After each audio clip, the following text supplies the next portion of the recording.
So hello guys, चलिए बढ़ते हैं अगले सवाल की तरफ। अगला सवाल है 6 सम है 3.3 का। ठीक है, इसकी स्टेटमेंट देखते हैं और इसको सॉल्व करते हैं जो 6 सम है। ठीक है, साथ साथ में स्टेटमेंट देखते हैं और साथ साथ में सॉल्व करते हैं।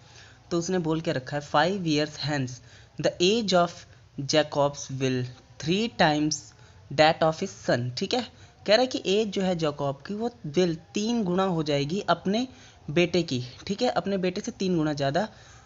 कितने साल?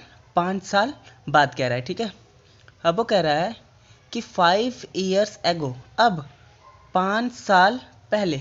ठीक है, 5 साल पहले जैकोबोस एज वाज 7 टाइम। 5 साल पहले उसकी एज कितनी थी? 7 गुना ज़्यादा थी अपने सन की। ठीक है, what are the present ages. हमें बताना है कि हमें बताना है कि जैकॉब्स और उसके बेटे की उम्र कितनी है प्रेजेंट में। ठीक है, तो हम लोग एक लेट कर लेते हैं पहले। Let the present age of Jacob's क्या मान लेते हैं? एक्स। उसी तरह हम मान लेते हैं let the present age of his son. ठीक है, उसके सन की भी प्रेजेंट एज मान लेते हैं वाई। देखिए, जैसे जैसे मिला है आपको सिर्फ कंपेयर करके बताते रहना है। अकॉर्डिंग टू क्वेश्चन लिखेंगे हम, अकॉर्डिंग टू स्टेटमेंट। देखिए, आप क्या करना, आप एक्स और वाई को कंपेयर करते जाओगे, आप इजीली कर लोगे। ठीक है, एस अकॉर्डिंग टू स्टेटमेंट मैं क्या कर रहा हूँ, एक्स एक तरफ लिख लेता हूँ क्योंकि एक्स एक्स का मतलब क्या है? जैकॉब्स एज। ठीक है, और दूसरी तरफ वाई लिख लेता हूँ जो उसके सन की एज है। उसने बोला 5 साल बाद की बात की, तो 5 साल दोनों में 5 5 ऐड कर दिया। अब उसने बोला कि उसकी एज जो हो जाती है वो अपने बेटे के 3 गुना हो जाती है, तो उसके बेटे में आप कर दिए 3 से मल्टीप्लाई ब्रैकेट डाल के। ठीक है, इस तरह इजीली सॉल्व हो जाता है। तो अब आप इसको क्या करोगे, इसको फर्स्ट स्टेटमेंट मान लो। ठीक है, अभी हमने एक और स्टेटमेंट सॉल्व करनी है, पहले इसे सॉल्व कर लेते हैं। एक्स प्लस 5 बन गया, ये बन गया 3y plus of 3 into 5 is equals to 15 आ गया यहाँ पे। तो x plus 5 is equals to 3y plus of 15 अपनी ये इक्वेशन बनी थी। इसको थोड़ा और सिंप्लीफाई कर लेते हैं, तो आ गया x minus 3y is equals to 15 minus of 5, जो कि रिप्रेजेंट करता है कौन सी इक्वेशन? ये इक्वेशन और सिंप्लीफाई होके कौन सी बन जाएगी? x minus of 3y is equals to 10। ये तो बन गई अपनी पहली इक्वेशन जो कि बिल्कुल सॉल्व होके आ जाती है। ठीक है, अब उसी तरह हमने क्या करना है गाइस, उसी तरह हमने सेकंड वाली स्टेटमेंट को भी पढ़ के उसी तरह सेकंड इक्वेशन भी बना लेनी है। एक्चुअल में ये है तो सब्स्टिट्यूशन मेथड वाला सम है ना, क्योंकि ये जो 3.3 है इसमें सब्स्टिट्यूशन से करना है। लेकिन इसमें मेंशन तो नहीं किया गया ना कि आप कौन से मेथड से करना चाहते हो। इसमें मेंशन नहीं है तो आप कोई भी मेथड यूज़ कर सकते हो। तो चलिए दूसरा स्टेटमेंट बनाते हैं। क्या बोला था उसने? पहला कर लिया। अब कह रहा है कि 5 years ago, 5 साल पहले Jacob's age was 7 time of his son. 5 साल पहले उसकी एज कितनी थी? 7 टाइम्स। तो उसी तरह मैंने क्या कहते हैं, एक्स वाई कंपेयर किया, दोनों में से 5 साल माइनस कर दिए, 5 5, और उसने बोला कि अपने बेटे से 7 गुना ज़्यादा था, तो मैंने वहाँ पे 7 से मल्टीप्लाई कर दिया। ठीक है, तो इक्वेशन क्या बन गई अपनी?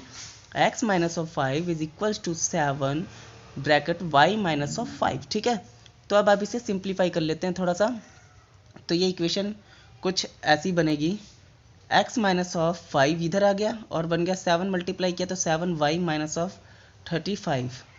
तो x माइनस ऑफ 5, तो ये ऐसा करते हैं 7y सीधा यहाँ ले आते हैं और माइनस ऑफ 35 प्लस ऑफ 5 उधर चला गया, तो अपना बन गया x minus of 7y is equals to, बड़ी रकम के आगे माइनस का साइन है तो माइनस ऑफ 30। ये आ गई आपकी सेकंड इक्वेशन।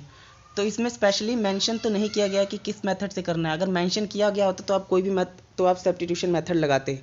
एक्चुअल में ये जो चैप्टर है वो सब्स्टिट्यूशन मेथड का है, लेकिन मैं यहाँ पे कोएफिशिएंट मेथड लगाऊंगा, एलिमिनेशन, क्योंकि यहाँ स्पेशली मेंशन नहीं किया गया है कि आपने उसी मेथड से करना है। तो अगर आपको सब्स्टिट्यूशन मेथड देखना है तो इसके रिलेटेड भी मैंने कर रखे हैं सवाल, तो आप पीछे जाके देख सकते हैं। ठीक है, तो मैं इसे सब्स्टिट्यूशन से मेथड से नहीं करूँगा, मैं इसे कोएफिशिएंट मेथड से करता हूँ। तो x minus of 3y is equals to 10 पहली equation, x minus of 7y is equals to minus 30 second equation.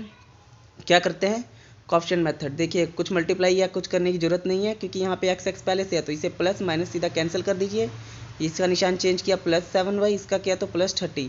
क्या बन गया? -3 में से प्लस का 7y माइनस किया तो कितना आया?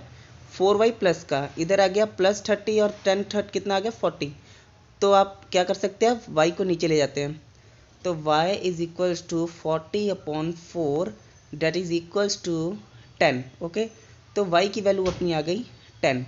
अब इस y की वैल्यू को हमने क्या करना है, आपके पास किसकी वैल्यू आ गई? आपके पास उसके सन की वैल्यू आ गई, मतलब सन की जो एज होगी वो प्रेजेंट वो 10 ईयर्स होगी। अभी हमें जैकब्स की भी एज निकालनी है, तो क्या करते हैं, इस y की वैल्यू को हम पुट कर देते हैं, पहली इक्वेशन में पुट कर लीजिए, आप किसी में भी पुट कर सकते हैं, आपको पता है, ठीक है।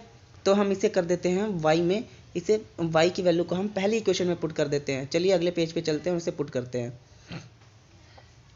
तो पहले स्टेटमेंट लिख लेते हैं, क्या था स्टेटमेंट जो थी अपनी, हमारी पहली इक्वेशन जो हमारी थी वो थी 3x minus of 3y equals to 10। तो y की वैल्यू को इसमें पुट कर दीजिए, y की वैल्यू जो अपनी आई थी 10, ठीक है। सन की एज आ गई थी 10, उसको जब हम यहाँ पुट करते हैं तो x माइनस 3 इंटू 10 बन जाएगा और वहाँ पे आ जाएगा इक्वल्स टू 10। तो x is equals to x minus 30 ये बन गया इज इक्वल्स टू 10, ठीक है। x equals to 10 plus of 30 उधर जाके बन गया x इक्वल्स टू 40। तो देखिएगा इस x की भी वैल्यू निकल आई अपने पास, y की वैल्यू भी अपने पास निकली थी 10। तो क्या आ गया, मतलब कि जैकब की एज जो निकली है वो है 40 ईयर्स, ठीक है।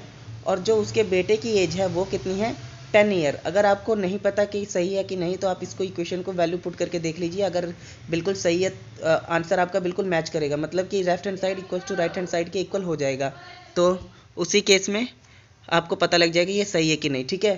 तो अब आप क्या लिखेंगे, present age of Jacob is 40 year and the present age of his son is 10 year, that is the answer. तो गाइज हमें सब्सक्राइब करना ना भूले लेटेस्ट अपडेट के लिए।